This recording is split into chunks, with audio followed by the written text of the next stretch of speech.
G'day guys, and welcome back to Crosshairs GameSpot AU's weekly video show. I'm your host with the most facial hair, and on this special retrospective episode, we take the Warthog for a ride down memory lane to celebrate the 10th anniversary of Halo. But first, the news. Game publishers and their services have become high-value targets for malicious internet groups over the past few years. Sony became the poster child for network insecurity when earlier this year tens of millions of user accounts and credit card data walked out the door of the PlayStation Network. Valve has become the latest victim, with the Washington-based publisher confirming late last week its Steam database and forums were infiltrated by a hacker collective. Valve Managing Director Gabe Newell confirmed that usernames, hashed and salted passwords, game purchases, email addresses, billing addresses, and encrypted credit card information were all involved, but there was no indication that any encrypted credit card numbers or personally identifying information had been downloaded. Valve recommends users change their passwords as a result of the intrusion.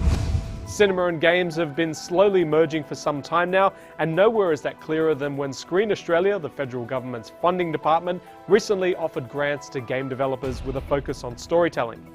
Even after an initial round of $3 to $5 million of support, the organisation has just released a discussion paper suggesting that the challenges facing the games industry are linked to those of the broader screen sector, and that because of this, the Australian film, television and interactive industries should work together. The report singles out falling foreign investment, exchange rate changes, and talent being driven offshore as a result of the game development studio closes in Australia, and hopes that a $146 million shot in the arm over the next 5 years, alongside additional tax benefits, will help secure the future of the local industry. While Aussie gamers won't see Sony's new handheld, the PlayStation Vita, until next year, the company has finally offered details on the program that will allow PSP owners to transfer games and saves to their new devices. All games will need to be repurchased to work on the Vita, but those who can prove via UMD that they already own games will get a discount when repurchasing the same content digitally.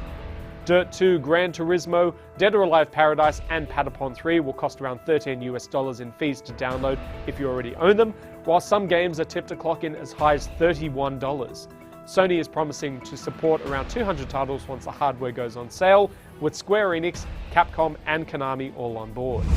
In other news, Call of Duty Modern Warfare 3 has broken sales records, with the publisher claiming 6.5 million copies ended up in gamers' hands across the US and UK in the first 24 hours of sale, netting the company a cool $400 million. BioShock fans are going to have to keep waiting for a movie based on the game license, with Ken Levine telling industry gamers that while the film project has stalled since 2009, neither the developer nor the publisher has a burning desire to have a movie made just to get it made.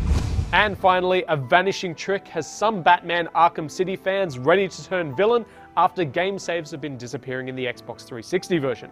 Rocksteady has donned its cape and is looking into the situation, but so far has been unable to replicate the issue.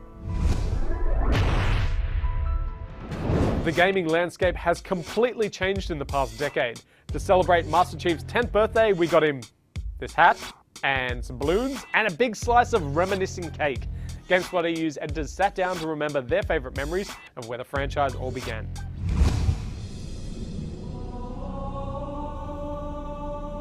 So when I first played Halo so many years ago, I think it was actually the first time that I thought that a shooter on a console was actually working.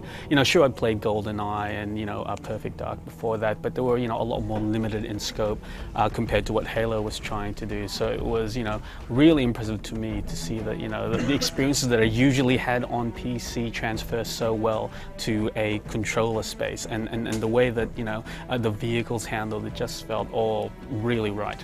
Back when the original Xbox first came out, I had one friend who had an Xbox, and I invited him around to my house so that we could play multiplayer on the weekend, and he brought his Xbox. And I think the one thing that really blew me away about that game was the 4th level, the Silent Cartographer, and just the way that you start off that mission in the drop jet and you're coming in, like you're scanning around the island, and it really, for the first time, it was just like a wow moment, because it feels like you're invading that island. And then when you get on the Warthog and you're driving it around and like the Marines are gunning off the back, it was just one of those really cool moments in gaming that I think are really hard to reproduce the second time around.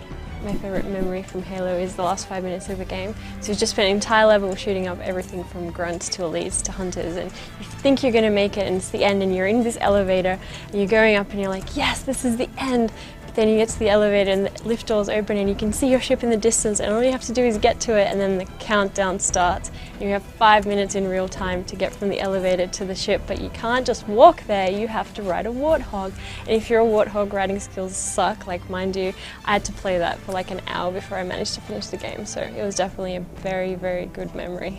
I think my favourite Halo memory is not strictly about Halo, but the conditions under which I was exposed to it. And it was the first midnight launch that I ever went to. I remember clearly going to the Harvey Norman store in the Alexandria Supercenter because a friend and at the time colleague that I worked with was super psyched about this console. And so he dragged us all along there. They had the early pre-midnight launch coverage stuff. They had strobes that were, epilepsy inducing. And then we finally got in there and we went and bought this brand new big device and a copy of the game, and he was so excited that we ran back, and he locked himself out of the house. So we spent the next few hours trying to break in through a window, trying to get a locksmith out in the middle of the night just so he could get in and play Halo. You've seen him swim a mile in Battlefield 3 multiplayer, and this week our own Private James Kozanecki heeded the call of duty in our latest community games night. Take a look at the action. Take no place in this contest. Pursue them now, show no mercy.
And what a perfect segue. Like bush bashing soldiers everywhere and your favourite 1970s porn stars, we're growing moustaches alongside the GameSpot AU community to support Movember.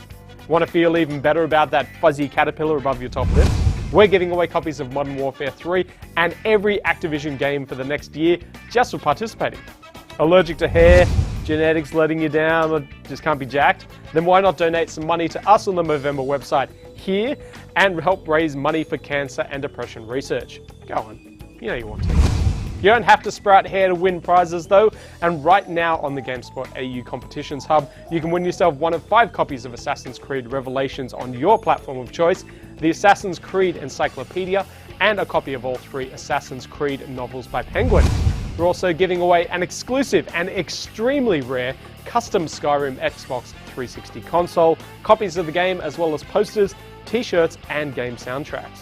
And for fans of old-fashioned wrestling, jump from the top rope and win tickets to an exclusive WWE 12 event next Wednesday night in Melbourne. All the details are on the GSAU forums. Otherwise, visit us at www.gamespot.com.au/comps and win yourself some goodies. And unfortunately, that brings us to the saddest part of the show, where we have to say goodbye for another week. But before you go running off, do you still trust Steam after the security breach? How do you feel about Sony's Vita transfer fee? And what are your fondest memories of Halo? Tell us in the comments box below, and we'll see you next time. See ya. So the first Halo was really the first time that I actually thought shooting on a